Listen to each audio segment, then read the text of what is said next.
Salam hörmətli izləyicilər. Bugün çox aktual, son dövrlər tez-tez rast gəldiyimiz bir mövzudan danışacağıq.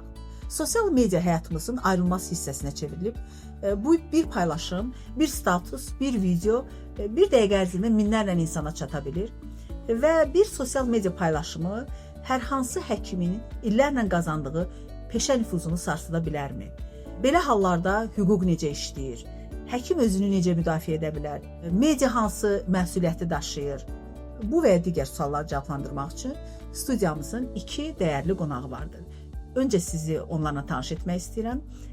Birinci qonağımız Health Advokat Hüquq Şirkətinin vəkili Orxan Zeynalov, digər qonağımız isə Referans Endokrin Cərrahi Mərkəzinin cərrah mama ginekoloqu həkim Fəxrəndə Rəsilovadır. Hər ikiniz xoş gəlmisiniz və öncədən hər ikiniz dəvətimizi qəbul edib gəldiyiniz üçün təşəkkür edirik və belə bir uğurlu nəticə əldə etdiyinizə görə təbrik edirəm.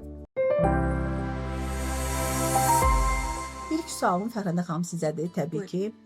Bilmək istəyirəm ki, siz gün ərzində öz peşə fəaliyyətinizlə əlaqədar olaraq saysız hesabsız pasientlərlə ünsiyyətdə olursunuz. Onları razı olanları olur, razı olmayanları ola bilir bəzən, çox az hissəsi. Və həmin gün nə baş vermişdi?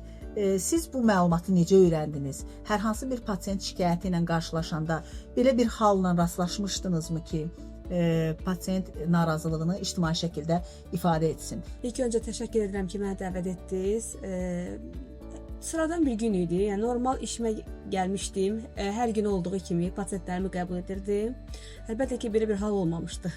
İlk kəs başıma gəlirdi. Pasienti müayinə etdim. Normal rutin müayinəmizi etdikdən sonra, durum dəyərləndirməsi etdikdən sonra pasiyentə durum haqqında məlumat verdim.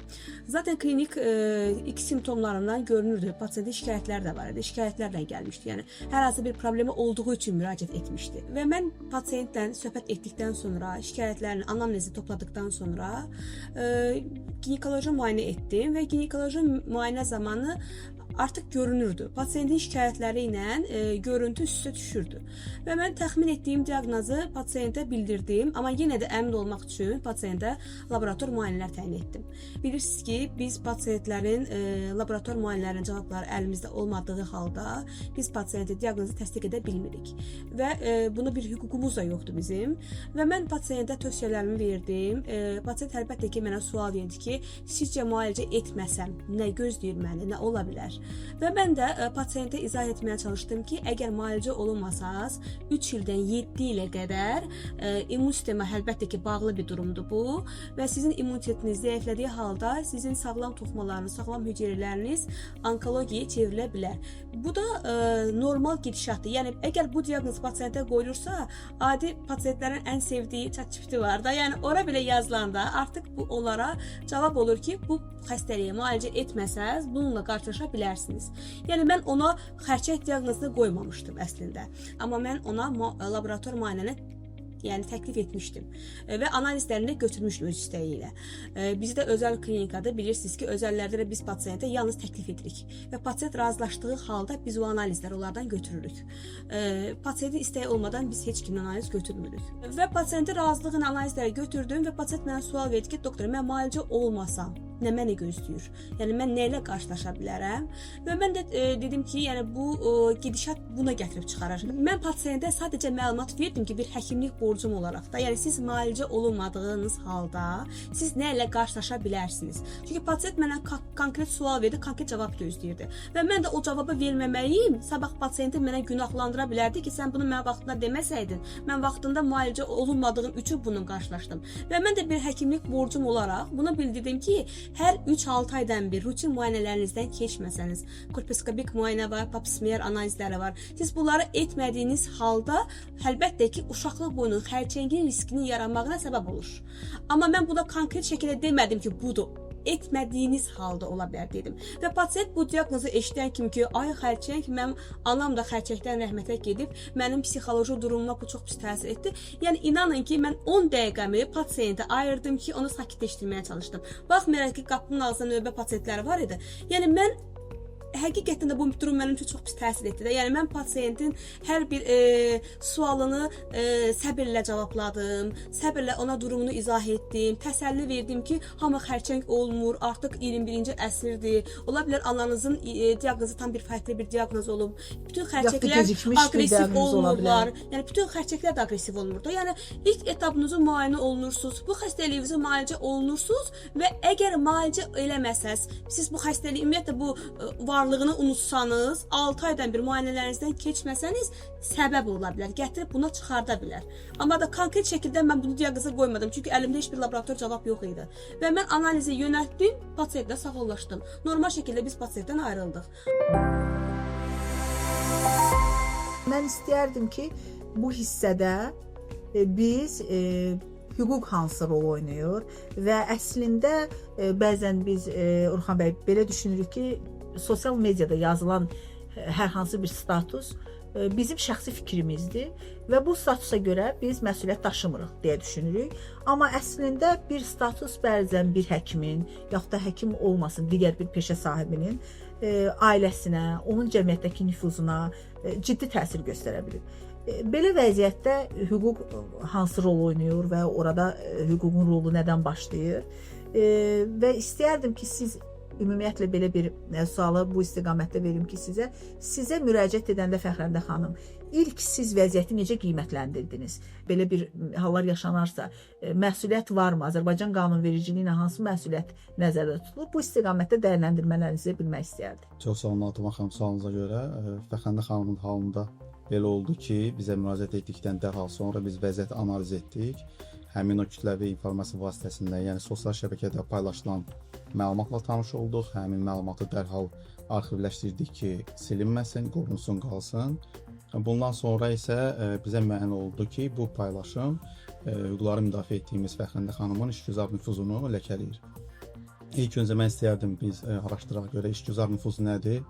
İşgüzar nüfuz dedikdə istənilən hüquqi və fiziki şəxsin öz peşə fəaliyyəti ilə bağlı cəmiyyətdə formalaşan inamı, etibarı, reputasiyası başa düşülür və işgüzar nüfuz da peşə sahibləri üçün kifayət qədər vacibdir, əhəmiyyətlidir. Biz məlumatı analiz etdikdən sonra sübutlarımızı toxladıq. Fəxrəndə xanıma təklif etdik ki, biz bununla bağlı məhkəməyə müraciət edə bilərik.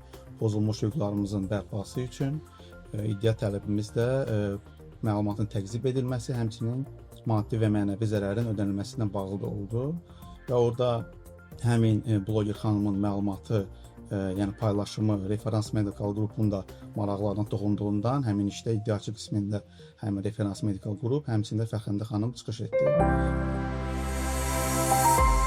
Növbəti sualım yenə də sizə ünvanlanacaq, hörmətli doktorumuz. Demək, məsələ nədən ibarətdir? Sizin artıq çox intensiv bir iş qrafikiniz var. Sizin kimi saysız hesabsız həkimlərimizin də intensiv iş qrafikləri var. Bu intensiv iş qrafikində təbii ki, hansısa paylaşımın arxasınca düşmək, onu araşdırmaq, onunla məşğul olmaq, onun hüququ, hətta o sizi narahat edib, ictimai və peşəkar nüfuzunuza xələl yetirsə belə, buna zamanınız olmaya bilir. Bu halda siz necə davrandınız? Bu barədə bizə məlumat verərdiniz. Baxmayaraq ki, ikinci təhsilim hüquq olsa da, yəni hüquqşünas olaraq da mənim buna zamanım yoxdur. Yəni bu işlərlə məşğul olmaq üçün həqiqətən vaxt olmur bizdə, biz həkimlərdə. Sağ olsun, Hels advokat şirkətinə müraciət etmişdim ki, işdir, nə vaxtsa qarşılaşaramsa, belə hallar olarsa, əlbəttə ki, hüquqlarımın qorunmağını istəyirdim. Amma düşünməzdim ki, başıma gələr. Belə tezliklə başıma gələr. Ona görə də sağ olsun. İlk ağlıma gələn Orxan bəydən dəstək istəmək oldu ki, yəni mən nə edə bilərəm? Bilirsiniz ki, kütləvi informasiya vasitələrinə bu çox sürətlə yayıldı. Artıq nəinki pasientlərim, hətta qohumlarım bunu mənə göndərirdi paylaşımları və bu da mənə istər-istəməz çox pis təsir edirdi. Yəni həm psixoloji duruma təsir edirdi, həm iş fəaliyyətimə təsir edirdi. Hər gün əməliyyat edən həkim olaraq, işimin başında olan bir insan kimi artıq nəinki işə gəlməyə həvəsim var idi, artıq psixoloji durumuma da çox pis təsir edirdi. Çox ciddi demotivasiya olmuş. Həqiqətən, yəni moralim çox pozulmuşdu da, yəni özümü çox pis hiss edirdim, özgüvənsizlik hətta yaranırdı ki, mən nəyi düz edəmədim, mən burada hansı cümləni pasiyentə düz bildirmədim ki, bu durumla qarşılaşdım. Çünki hər zaman pasiyentləri anlamağa çalışıram, özümü onların yerinə qoyuram insan olaraq ki, yəni necə bu cümləni deyim ki, pasient burada qorxmasın, həyəcanlanmasın. Mən bunlara düşündüyüm halda belə bir şeydən qarşılaşdığım üçün həqiqətən çox pis oldum da. Yəni bilmirdim ki, necə bu durumu toparlayım ki, məndən razı qalan pasientlərimdən belə şübhə yaranmasın mənə. Ona görə də vəkildən kömək istədim. Yəni məsləhət etdim ki, necə biz bu durumu düzəldə bilərik ki, kütləvi informasiya vasitələrinə də bu sürətlə yayılmanı biz durdura bilərik.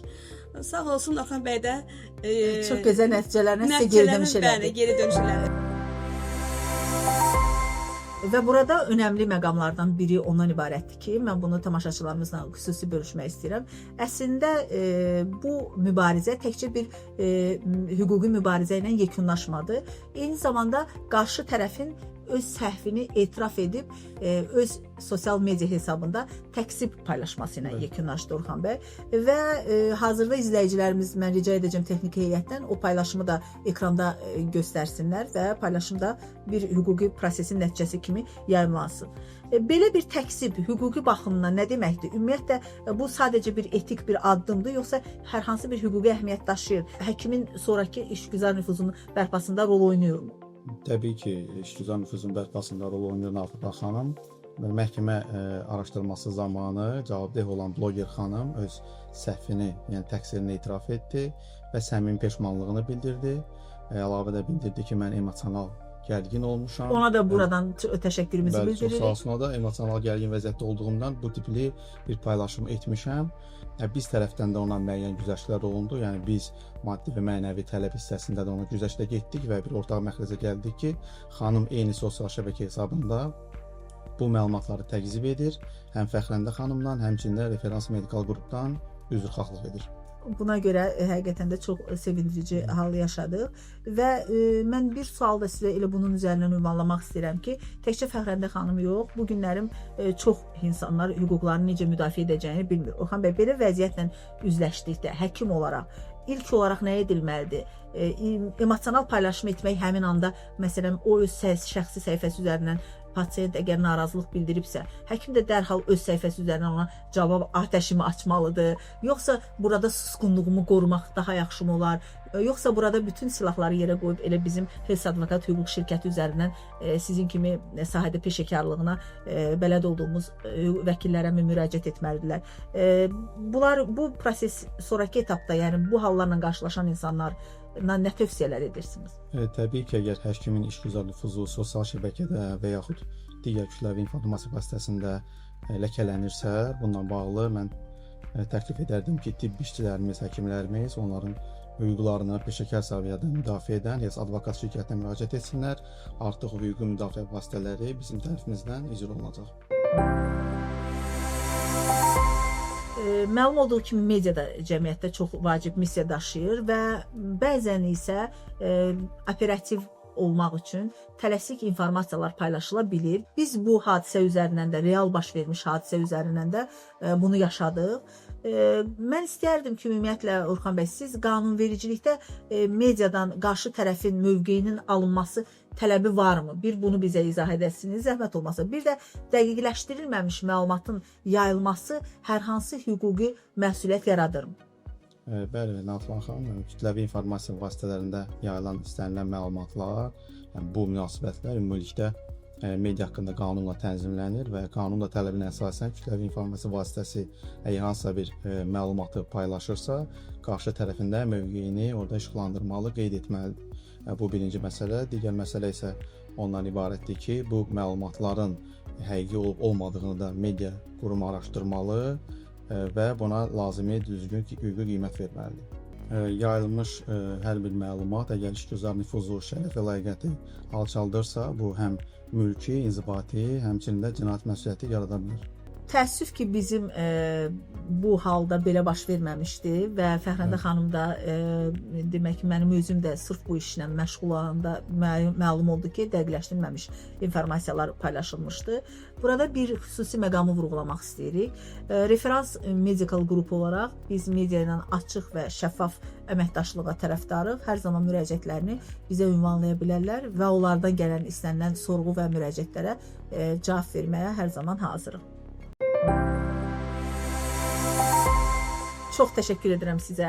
Ətraflı məlumat verdiniz. Ümid edirəm ki, belə bir hallar yaşanmaz bundan sonra. Əgər belə bir hallarla qarşılaşacağımız təqdirdə də etibarlı tərəfdaşınız var. Bu Hales Advokat hüquq şirkətidir və bu etibarlı tərəfdaş və oradakı peşəkar vəkillər vasitəsilə yenə də həmin halların aradan qaldırılmasına nail ola bilərsiniz deyə düşünürəm. Bugünkü söhbətimizdən çıxan ən vacib nəticə isə budur ki, sosial mediada yazmaq asandır, amma yazılan hər bir söz hüquqi məsuliyyət daşıyır. Tənqid etmək hər kəsin hüququdur, lakin əsassız ittiham heç kimin hüququ deyil. Bir paylaşım saniyələr içində yayıla bilər, amma onun vurduğu mənəvi və peşə zərərini aradan qaldırmaq aylarla davam edən hüquqi proses tələb edir. Həkimlər insan sağlamlığını qoruyurlar. Onların peşə nüfuzunun qorunması isə cəmiyyət olaraq hər birimizin məsuliyyətidir. Əgər hüquqlarınız pozulubsa, susmaq çıxış yolu deyil. Qanun hər kəs üçün mövcuddur və hüquqi müdafiə mexanizmlərindən istifadə etmək hər bir vətəndaşın hüququdur. Bizi izlədiyiniz üçün təşəkkür edirik. Sağ olun, növbəti görüşlərədək.